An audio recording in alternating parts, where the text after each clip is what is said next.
அன்பார்ந்த ஸ்ரீ குபேரன் டிவி நேயர்களுக்கு ஆன்மீக ஜோதிடர் கிருஷ்ணன் ராஜகோபாலன் நல்ல காலை வணக்கத்தை தெரிவித்துக் கொள்கிறேன். இந்த மாசி மாதம் சொல்லக்கூடியது கும்ப மாதம் சொல்லுகிறது. இந்த பிப்ரவரி மாதம் 13லேருந்து மார்ச் 13ஆம் தேதி வரை உள்ள நல்ல காலம்.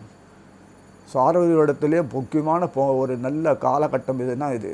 தை மாதத்தை பிறகு ரிசல்ட் வேணும் இல்லையா, இம்ப்ளிமெண்டேஷன் ஆஃப் பிளானிங் அவுட்புட் இதெல்லாம் வரும்போது இந்த கும்ப மாதத்தில் இருந்தால் சரியான நிலைக்கு இயங்கிறதுக்கு உண்டான கோல்சாரில் கிரகங்கள் அமைப்பை தோற்றுவித்துள்ளது.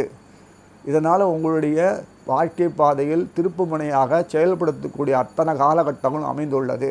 நீங்கள் அமைதியாக ஆனந்தமாக சிறப்பாக டீம் ஒர்க் சொல்லக்கூடிய கூட்டாக எல்லாம் ஒருங்கிணைந்து செயல்கூடிய நல்ல அமைப்பு வந்திருக்குனால தொழிலையோ அல்லது வாணிபத்திலையோ அல்லது சிறப்பான தனிப்பட்ட முறையில் சிறு வியாபாரங்களோ குறு வியாபாரங்களோ எல்லாமே நடக்கும். மங்களகரமான விஷயங்களுக்கெல்லாம் நீங்கள் ஏற்பாடு செய்யலாம், நல்ல விஷயங்கள்லாம் ஏற்படுத்தலாம். அதனால் எல்லா விதமான சௌகரியங்களும் பிரச்சனைகளுக்கெல்லாம் முற்றுப்புள்ளி. புதுசாக வரப்போகிற பிரச்சனைகள் வராமல் இருக்கிறதுக்கும் நம்மை சுதாரித்து கொள்வதுக்கும் விட்டு கொடுக்கக்கூடிய பானையில் எல்லாம் இருக்கிறதுக்கும் ஆனந்தமாக அமிர்தமாக அனுபவிக்கிறதுக்கும் உள்ள காலகட்டம் தான் இந்த மாசி மாதம். அதுதான் கும்பம் பேர். அது பேர் எல்லாம் ஒரு டீம் ஒர்க்கை அமைஞ்சு குடத்தோல் இருக்க எல்லாம் இந்த சமயத்தில் செய்யக்கூடிய எல்லா காரியங்களும் சக்ஸஸ்ஃபுல் வெற்றியை நோக்கி தான் போகும். தடங்கள் இல்லாமல் சீராக அமைதியாக ஆனந்தமாக ஒரு எந்தவித கோளாறும் இல்லாத செயல்படும். நம்முடைய எல்லா சுய தேவைகளையும் பூர்த்தி செஞ்சுக்கலாம். பகைவர்கள் கண்ணு முன்னாடி இருக்க மாட்டாங்க, மறைமுகமாக செயல்பட மாட்டாங்க. எல்லா நிலையிலும் ஒரு ஆக்கப்பூர்வமான பணியை நீங்கள் மேற்கொள்வீங்க. இந்த நிலையில் இருக்கும்போது நமக்கு விடிவு காலம் காலையில் சூரியன் விடிஞ்ச உடனே மடமளவென்று அதுக்குண்டான செயல்பாடுகளை துவங்குறோமோ இல்லையா, படுக்கையில் படுத்தவங்க கூட ஏந்து கொட்டாய் விட்டு சூரியன் வந்தாச்சு இன்னமே ஏந்துக்கணும்னு சொல்லிட்டு தோன்றது இல்லையா, அந்த சுறுசுறுப்பும் உத்வேகமும் கொடுக்கக்கூடிய காலமாக முழு காலம்தான் இந்த மாசி மாதம். அப்பேற்பட்ட நல்ல இந்த மாதத்தில் நல்ல பலன்கள் அனுபவிக்கலாம். இனி இதற்கு இடையில் என்ன சொல்கிறேன்னா, ஒவ்வொரு ஜாதகத்திலையும் அவர்கள் பிறந்த நேரம் காலங்கள்லாம் வித்தியாசப்பட்டதுனால கோல்சாரத்தில் அதுக்கு ஏற்ற மாதிரி அமைப்புகள் இல்லாது இருக்கலாம், பாதிப்புகள் இருக்கலாம். அது நம்ம சொல்லக்கூடிய தோஷங்கள்னு சொல்லுவோம். தோஷங்கள் இல்லாத பூமியில் யாரும் பிறக்கவே முடியாது. வயிற்றில் பசி இருந்தால் தான் நமக்கு அடுத்த நேரம் சாப்பிட்றது தோணும். அந்த சுகங்கள்லாம் வரணும்னா உடம்புக்கு தேவைகள்லாம் வரும்போது குறைபாடுகள் இருக்க தான் செய்யும். எல்லாத்துலேயும் குறைபாடுகள் இருந்தால் தான் நமக்கு களைஞ்சி முன்னுக்கு வர விட்டுக்காத தோஷங்கள் வச்சுருக்கு. தவிர தோஷமே இல்லாத யாரும் பூமியில் பிறக்க முடியாது. அதனால் அப்படி இருந்தும் பாதிப்புகள் சரியானபடி எங்களையே எனக்கு கிடைக்கலையே, கோல்சாரத்தில் வரக்கூடிய விளைவுகள்லாம் எங்களுக்கு சாதகமாக இருந்தும் தசாபூர்த்திகள் சாதகமாக இருந்தும் எங்களுக்கு கிடைக்க மாட்டேங்கிறது. நாங்கள் இப்படியே தான் காலத்தை போட்டோமா, எங்கள் வாழ்க்கையை முடிஞ்சிரும்போது பல பேர் குறைப்படுறாங்க. அப்படி அவங்களுக்கு குறைபட்டிருக்கவர்களுக்கு கர்மவினல் பாதிப்போருக்கு கோயம்புத்தூரில் ஒரு அம்மா இருக்காங்க, பத்மாவதி அம்மான்னு பேர், நிர்மலஸ்ரீ பத்மாவதி அம்மா. அவங்கள்ட்ட வாட்ஸ்அப் நம்பர் சொல்கிறேன், பார்த்துக்கலாம். அந்த நம்பர் சொல்கிறேன், நோட் பண்ணிக்கோங்க. 8220-538-352 8220-538-352. அதில் நீங்கள் கேட்டு அப்பாயின்மெண்ட் வாங்குறது இது சௌரியமாக பண்ணிக்கலாம். இந்த நிலையில் நம்முடைய வாழ்க்கை தரம் உயர்வதற்கு தான் பகவான் எல்லாத்துலேயும் கிருஷ்ணன் செய்கிறான். நமக்குன்றது இல்லை, நம்ம எல்லா ஜீவனங்களும் உண்டு. நம்ம தான் பெருசாக குறைப்பட்டுக்கிறோம், ஏன்னா நமக்கு அறிவு இருக்குது. ஆனால் எந்த உயிர்களாவது குறைப்பட்டுக்கிறதா பாருங்கள். எங்கேயாவது நகர்ந்து போய் மரம் செடி கூடலும் காவல்படுறதா பாருங்கள். அவர்களும் வாழலையா, எல்லாம் முடியும். நம்ம வேகத்துக்கு அதுகளால் அந்த பகவானால் செய்ய முடியல. இப்படி ஒரு சூழ்நிலையில் இருக்கக்கூடிய ஒரு நல்ல அமைப்பில் நாம் போராடி பெற வேண்டியிருக்குன்னா ஒரு போராட்டம் இல்லை, செயல்படணும். செயல்படுறதே போராட்டம்னா அப்புறம் வாழ்க்கையில் எப்படி சாதிக்க முடியும்? அதனால் கோபத்தாங்கல் உணர்ச்சிகள்லாம் கொஞ்சம் குறைச்சி நம்மளுடைய செயல்பாடுகள் சரியான பாதையில் செலுத்தினான்னா நல்ல சமயம் இது. சார்வரி வருஷம் மாசி மாதத்தில் நமக்கு கிடைக்கக்கூடிய எல்லா விஷயங்களும் மலமலன்னு நம்மளும் வாழ்க்கையில் உயர்ந்து சாதிக்க வேணாமா, அனுபவிக்க வேணாமா, எல்லாத்துலேயும் அதுக்கு தானே பிறந்திருக்கோம். எந்தவித பிரச்சனையும் அமைதியாக ஆளலாம். அதனால் சொல்லி இன்னி ஒவ்வொரு ராசியாக நம்ம பார்க்கலாம். அன்பார்ந்த மீனராசி நேயர்களே, குருவினுடைய கடாட்சம் என்றைக்கும் உங்களுக்கு இருக்கும்.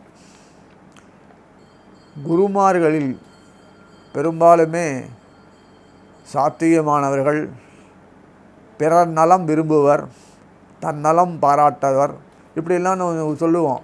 வித்தைகளை தெரிஞ்சவர், எல்லாத்துலேயும் அறிவுபூர்ணமானவர். அப்படி அவர்களுக்கு இந்த கும்ப மாதம் சொல்லக்கூடிய இந்த மாதம் 12ஆம் வீடு அயனசயன போகஸ்தானம், மறைவு ஸ்தானம் சொல்கிறது. அதில் பிரகாரம் எல்லாமே சூரியன் இருந்திருக்கார். சூரியன் 6ஆம் வீட்டு அதிபதி மீனத்துக்கு. சூரியன் ஒரு ஏகராசி சம்மந்தப்பட்டவர்னால 6ஆம் வீட்டு அதிபதியெல்லாம் வராது அவருக்கு. இந்த மாதிரி எதாவது சொல்லியிருக்கேன் உங்கள்கிட்ட. 8ஆம் வீடு இதெல்லாம் பண்ண மாட்டார். 12ஆம் வீடு எல்லா வீட்டும் நல்லது தான் கொடுப்பார். சம்மந்தப்பட்ட 6ஆம் வீட்டு அதிபதியாக சூரியன் கும்பத்தில் இருக்கும்போது 12ஆம் வீட்டு அதிபதியாக இருக்கார் மீனத்துக்கு. அதனால் உங்களுக்கு அந்த கஷ்டமே இல்லாதபடி, நீங்கள் குறை சொல்லக்கூடாதபடி 12ஆம் வீட்டில் உட்காந்து அயனசயன போகத்தை கொடுப்பார். சூரியன் என்றைக்கு அயனசயனம் கொடுப்பார்? மறைவு ஸ்தானத்தை வெளிச்சத்தை கொண்டு வந்துடுவார். பயப்பட வேண்டாம். எல்லாமே நமக்கு வெள்ளை தாள் சொல்லுவாங்களே, வெளிப்படையாக இருக்கக்கூடிய இந்த நமக்கு ஆசை போக பாகங்கள்லாம் எதிர்பார்க்குறவெல்லாம் கிடையாது. நல்ல திருப்தியான வாழ்க்கை, சந்தோஷமான வாழ்க்கை, தேவையான அளவுக்கு பணம், செல்வம், ஃபோட்டோஸு, வீடு, அவ்வளோதான் நம்ம பொறுத்த வரைக்கும். அதுதான் மீனத்துக்கு பொறுத்த வரைக்கும் தன்னறிவு அடையக்கூடிய போதும், நல்லா இருக்குது. இதுக்கு குறைவெல்லாம் இருந்தால் போதும், அவ்வளோதான் அப்படின்னு சொல்லக்கூடிய ஒரு திருப்தி கிடைக்கக்கூடிய ஒரு அமைப்பு தான் மீனத்தில் என்றைக்குமே கொடுத்துருக்காரு பகவான். ஏன்னா குருமார்கள் எப்போதுமே மற்றவங்களுடைய நலன் தான் பார்ப்பாங்க. படிப்போ சொல்லிக் கொடுக்குறதோ, வேலை சொல்லிக் கொடுக்குறதோ, எதுவும் சொல்லிக்கிறதோ, அட்மினிஸ்ட்ரேஷன் பண்ணுறதோ, மெயின்டைன் பண்ணுறதோ, கன்சல்ட் எதுவாக இருந்தாலுமே அவங்க மற்றவங்களோட வாழ்க்கையுடைய எதிர்பார்ப்புகள் பூர்த்தி செய்ய வேண்டியது அவ கடமை. அந்த குருமார்கள் ராஜாக்கள் எப்போதுமே வச்சுருப்பாங்க. எல்லாருக்குமே உண்டு குருமார்கள் இல்லாத வாழ்க்கையே கிடையாது. அதை வச்சு தான் படிப்பே. கிருஷ்ணர் பிறந்தவோட சாந்திமணிட்டு தான் வாத்தியாராக வச்சுருந்தார். ராமர், வசிஷ்டர், இப்படிலாம் இருக்கும்போது குருமார்கள் இல்லாத வாழ்க்கையை இங்கே பிறக்க முடியாது. ஏன்னா நம்ம ஒவ்வொருத்தரும் பிறக்கும் போது பழசை ஞாபகம் வச்சு பிறக்கிறதில்ல. அதுதான் பெரிய பிரச்சனையாக இருக்குது. அதுதான் இல்லைன்னா அப்படி கண்டினியூ பண்ணிட்டு போயிடலாமே. மறுபடியும் யூகேஜி, எல்கேஜி, ப்ரீகேஜி ஆரம்பிச்சு இதே மாரடிச்சின்னு உட்காந்துருக்கணும். இதுதான் வாழ்க்கையில் அந்த வியாபாரம் நல்லா பண்ணியிருப்போம், திருப்பி இங்கே வந்து புதுசாக வியாபாரம் பண்ணணும். இதனால் இந்த வாழ்க்கை அமைப்பில் பார்க்கும்போதே குருமார்களை திருப்தி மனுஷனுக்கு என்றைக்கும் ஏற்படாது. ஆனால் இந்த திருப்தி என்றைக்கும் குருமார்களுக்கு உண்டு. கல்வி விஷயத்தில் இதுவரைக்கும் இல்லாத ஒரு போராட்டங்கள்லாம் மாறி உங்கள் ஜீவனாமங்கள் நன்னா அமையும். கரஸ்பாண்டன்ஸ் ஸ்கூல் நடத்துறது, பள்ளிக்கூடம் நடத்துறது, வித்தைகள் நடத்தி கொடுக்குறது, இதுக்குமே அந்த பாதிப்பெல்லாம் இல்லாமல் நேர்மையான முறையில் செலவமான அருமையான வித்தைகள்லாம் நம்ம நாட்டு பண்பாடு உள்ள கல்வி தகுந்த விஷயங்கள்லாம் இனிமேல் உலகத்துக்கு கொண்டுருவீங்க. மருத்துவர்களும் சரி, எதாலும் சரி, உங்கள் சம்மந்தப்பட்ட அத்தனை கன்சல்டிங் சரி, எல்லா விஷயம் நல்லா நடக்கும். இதில் எப்படி சொல்கிறீங்க, நீ இன்னமும் சாமியார் மாதிரி சொல்கிறீங்கன்னா, குருவானவர் எங்கே உட்கார்ந்துருக்கார்? லாபஸ்தானத்தில் உட்கார்ந்துருக்கார். மகரத்தில் யாரோட உட்கார்ந்துருக்கார்? சனீஸ்வரனோட உட்கார்ந்துருக்கார். உழைப்பும் அறிவும் சாமர்த்தியம் திறமையும் கூடிய இடத்துல உங்கள் இடத்துல உட்கார்ந்துருக்கும் போது உங்களுக்கு என்ன வேணும்? உங்களுக்கு தானாக எல்லாம் வரப்போகுது. எல்லாமே கிடைக்கிறது. கௌரவம், உயர்வு எல்லாம் கிடைக்கிறது. அருமையாக இருக்குது. ஸோ 6ஆம் வீட்டு அதிகாரம் சொல்ல சூரியன் 12ஆம் வீட்டில் உட்காந்து ஜென்மத்தில் உட்காந்துருக்கும் போது, உங்களுக்கு சம்மந்தப்பட்ட 12ஆம் வீட்டில் உட்காந்துருக்கும் போது, ஜென்மத்துக்கு பிரயஸ்தானத்தில் உட்காந்துருக்கும் போது என்ன வேணும் உங்களுக்கு? மறைமுக யோஜனத்தில் மறைமுகம்னு சொல்கிறது, மறைமுக யோகம் கிடைக்கும். எப்படி இருந்தாலும் உங்களுக்கு வாழ்க்கையில் இதுவரைக்கும் நீங்கள் பட்ட கஷ்டத்துக்கு விமோச்சனம் கிடைச்சாச்சு. இனிமே உங்களோட சாமர்த்தியம், உங்களுக்கு இயற்கையே சாமர்த்தியம் உண்டு. அதுபோல் நல்லபடியாக அழகாக சாத்விகான முறையில் எல்லாமே அனுகூலமாக உங்களுக்கு தண்ணி கொடுத்துருவாங்க. திரைக்கடல் ஓடி திரவியம் திருடலாம் எல்லாம் உங்களுக்கு கிடையவே கிடையாது. திரைக்கடலே தேடி உங்கள் செல்வத்தை உங்கள் வீட்டிலே கொடுத்துரும். அப்புறம் என்ன வேண்டிருக்கும் உங்களுக்கு? வியாதி, நீங்களே டாக்டரு, உங்கள் டாக்டர் தொழில் சொல்லக்கூடிய மருத்துவம் நன்னா பயன்படும். நீங்களே கன்சல்டன்ட் சர்வீஸு நல்லபடியாக பயன்படுத்துவீங்க. நீங்களே எல்லாத்துக்கும் யூனிவர்சிட்டி தலைவராக இருப்பீங்க, ஒரு நிறுவன தலைவராக இருப்பீங்க. அதெல்லாம் அமைப்பில் கொடுத்து உங்களுக்கு வாழ்க்கையில் வரக்கூடிய பெருமைகளுக்கு ஒரு குறையில்லை. எல்லாருக்கும் நல்லது செய்யறதுக்காக தான் குருமார்களே அமைக்கிறாங்க. குருமார்கள்னாலே நல்லது செய்யறது தான். அதுக்கு தான் பகவான் படைச்சிருக்கான். அப்பேற்பட்ட குருஸ்தானத்தில் இருக்கக்கூடிய நீங்கள் மீனத்து சம்மந்தப்பட்டவங்களுக்கு அவங்களுக்கு வாழ்க்கை கரைந்தேறதுக்கு வேண்டிய அமைப்புகளை நல்லா பண்ணி கொடுப்பீங்க. அதுக்கு உங்களுடைய வாழ்க்கையிலும் நல்லபடியாக குற்றம் குறை நீங்கி, பாவபினி நீங்கி, வருத்தம் நீங்கி, தொய்வு நீங்கி, குழந்தைங்களும் விருத்திக்கு வருவாங்க, வம்சமும் விருத்தி அடையும், குடும்பத்துக்கு காலகாலத்தில் கணக்கு கல்யாணமும் நடக்கும். பெரும்பாலும் இந்த அர்ச்சகர்கள்லாம் கோயிலில் சாதாரணமாக இருக்கிறவங்க, குருமார்கள்லாம் இருக்கிறவங்கலாம் எலிமெண்டரி ஸ்கூல் டீச்சர் எல்லாம் கல்யாணமே நடக்க மாட்டேங்குது, எங்கள் பழைப்பே கெட்டு போயிருக்குன்னு அதெல்லாம் குறைகள்லாம் போய் உங்களுடைய அவப்பேர்லாம் நீங்கி கெட்ட பேர்லாம் நீங்கி உங்களுடைய ஒரு சங்கடங்கள்லாம் நீங்கி உங்களையும் வாழ்க்கையில் உங்களுக்கு சந்தோஷம் உயர்ந்த நிலத்தை உட்கார வச்சு செய்யக்கூடிய ஒரு பொற்காலம் தோன்றியாச்சு. அதுவும் தை மாதம் கிளம்பியாச்சு, தை மாதத்துலேருந்து கிளம்பியாச்சு, அதில் ஸ்டார்ட் ஆகிடுது. அப்புறம் உங்களுக்கு பொறுத்த வரைக்கும் இனிமேல் வர காலமெல்லாம் உங்களை மதித்து நடக்கக்கூடிய காலமாக இருக்கும். உங்களை நெக்லெக்ட் பண்ணுற காலமாக இருக்காது. உங்களுடைய புகழும் பெருமையும் தேடிட்டு உங்களுக்கு வரணும் அவசியம் இல்லை. ஆல்ரெடி இந்த புகழுக்கு உச்சியில் இருப்பவங்க தான் உங்களை தேடி மற்றவங்க கரையேறக்கூடிய அபாக்கியத்தை உங்களுக்கு கொடுத்துருக்காங்க. இனிமேல் அதை பயன்படுத்தி நல்லபடியாக மேலே வரணும், மேலே எல்லாரையும் உயர்த்தணும், நாடும் வீடும் மக்களும் உயரணுன்ற அளவுக்கு தான் நீங்கள் வாழ்க்கையில் இனிமேல் செய்ய போகிறீங்க. அதுக்கு பிறகு இந்த கோச்சாரத்தில் கிரகங்கள்லாம் எப்படி இருக்குன்னா, கோச்சார கிரகம் சுக்கிரனும் புதனும் 1/1 அழகாக நீங்கள் கும்பத்துக்கு விரை வீட்டுக்கு வருவாங்க. சுக்கராச்சாரியார் பொறுத்த வரைக்கும் அயனசேனத்தில் இருக்கும்போது 12ஆம் வீட்டில் இருக்கலாம், 8ஆம் வீட்டில் தான் இருக்கக்கூடாதுன்னு ஒரு சாஸ்திரம் சொல்கிறது, பாதிப்பை கொடுப்பான்னு. அயனசேனத்தில் இருக்கும்போது இது வரைக்கும் நீங்கள் மன உளைச்சல்லையே இருப்பீங்க. எல்லாம் பாழாக போயிடுது, நாடும் வீடும் இப்படி பாழாக இருக்குது.